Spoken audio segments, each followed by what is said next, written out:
कहीं ना कहीं एक बड़ा खेल महाराष्ट्र में हुआ।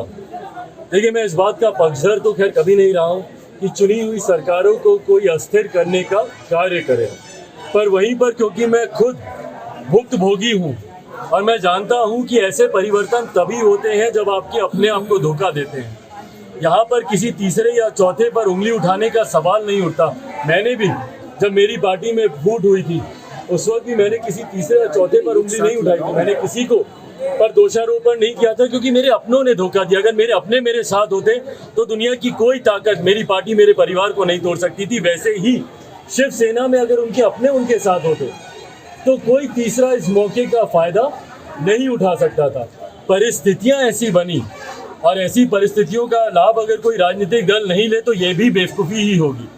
यकीनन भारतीय जनता पार्टी ने जो परिस्थितियां उत्पन्न हुई, मौके पर चौका मारने का काम उन्होंने ज़रूर किया, पर जिस तरीके से अपेक्षा के अनुकूल भारतीय जनता पार्टी ने अपना मुख्यमंत्री नहीं देते हुए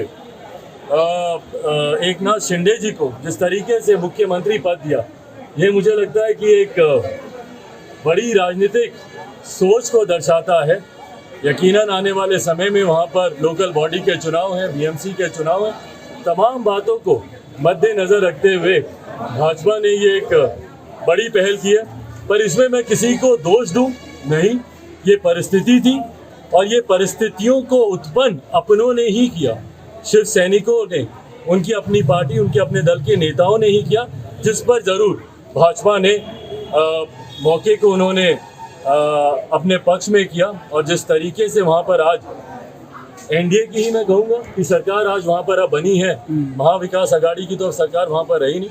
सरकार को मैं अपनी तरफ से बधाई देता हूँ। एकनाथ शिंदे जी को, मौजूदा मुख्यमंत्री महाराष्ट्र, उनको अपनी पार्टी की तरफ से बधाई देता हूँ, और आने वाले समय में महाराष्ट्र के विकास के लिए ये सरकार काम करेगी, अपेक्षा रखती है। भाई, जिस तरीके से बिहार में मौजूदा गठबंधन के भीतर अब तो रह कर ही नहीं, निरंतरता में विरोधाभास देखने को मिल रहे हैं। भैया, कोई ऐसी नीति, कोई ऐसी योजना नहीं है जिसपे विरोधाभास नहीं हो।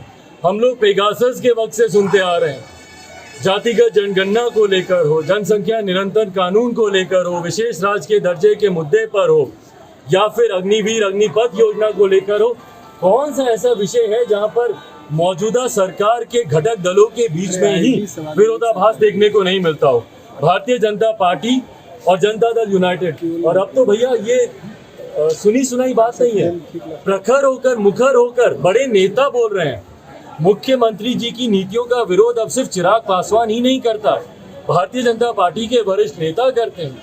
उनके प्रदेश अध्यक्ष खुलकर उनकी नीतियों का विरोध करते हैं। और सबसे बड़ी बात, भारतीय जनता पार्टी का जो थिंक टैंक है, उनकी रीढ़ की हड्डी आरएसएस, वो तक मुख्यमंत्री जी की नीतियों का विरोध करता है। उनके मुखपत्र में जिस तरीके से एक बड़ा लेख छपा जिसमें मुख्यमंत्री जी की तमाम नीतियों को विफल बताया गया, मुख्यमंत्री जी के कार्यकाल को विफल बताया गया, ये अपने में दर्शाता है कि भैया कम से कम गठबंधन में सब कुछ ठीक तो नहीं चल रहा। ऐसे में एक वैकल्पिक गठबंधन सामने तैयार हो, इन संभावनाओं से भी इनकार नहीं किया जा सकता। एकनाथ शिंदे किस पार्टी से होगा, यदि भाजपा या राजद? भाई, मैंने तो बस इतना कहा कि अपने धोखा देते हैं, तो अब कौन से दल के अपने धोखा दें, ये देखने वाली बात है। कई ऐसे दल हैं जहां पर अपने पहले से ही काफी नाराज चल रहे हैं।